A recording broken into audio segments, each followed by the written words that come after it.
Hey there, fellow engineers. Have you ever looked at a P&ID and felt completely lost? Don't worry, you're not alone. Today, we're diving into the world of piping and instrumentation diagrams. These diagrams might seem like a maze of lines and symbols at first glance, but they're actually the backbone of process engineering. So let's break down the basics and learn how to read these crucial blueprints together. First things first, what exactly is a P&ID? It's a detailed diagram that shows the piping and process equipment in a process plant. Think of it as a map of how fluids, gases, and sometimes solids flow through a system. P&IDs are essential for design, operation, and troubleshooting in various industries. Let's start with the basics of reading a P&ID. The diagram is made up of lines, symbols, and text. Each element represents a specific component or process. Lines are the foundation of any P&ID. They represent pipes and the flow of materials. Dashed lines often represent instrument signal lines or electrical connections. Now let's talk about symbols. Squares or rectangles often indicate major equipment like pumps or vessels. Valves are shown as small circles with specific internal markings. Text on a P&ID provides crucial information. You'll see equipment tags, line numbers, and instrument tags. These help identify specific components and their functions. Let's look at an example to make this clearer. Imagine a simple water heating system on a P&ID. We start with a water storage tank, represented by a large circle. A line coming out of the tank shows the water flow. Along this line, we see a small circle with an X inside. That's a valve. This is a temperature indicator showing where temperature is measured. A line from this circle to the heater represents a control signal. This is just a basic example, but it shows how different elements work together.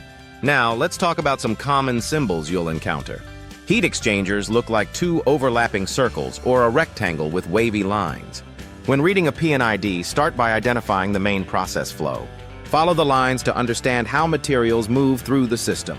Pay attention to equipment symbols and their connections. Look for control loops, which show how processes are automated or regulated. Remember, P&IDs use standardized symbols, but there can be variations.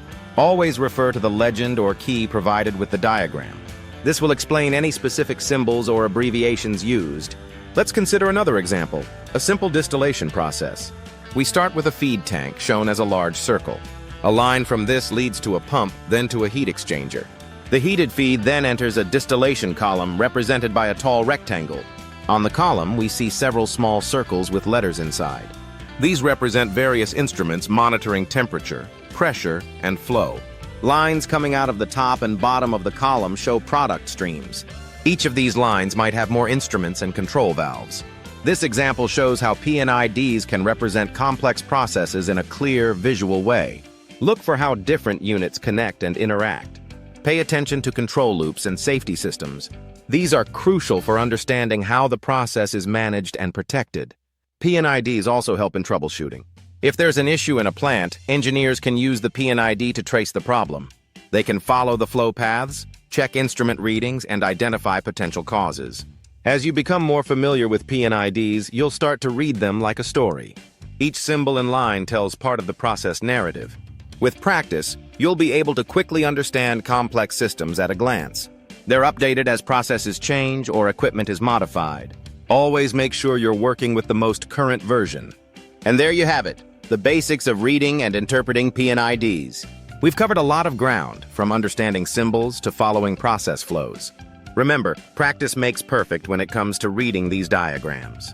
If you found this video helpful, please give it a thumbs up and share it with your fellow engineers. Got any questions or experiences with P&IDs? Drop them in the comments below.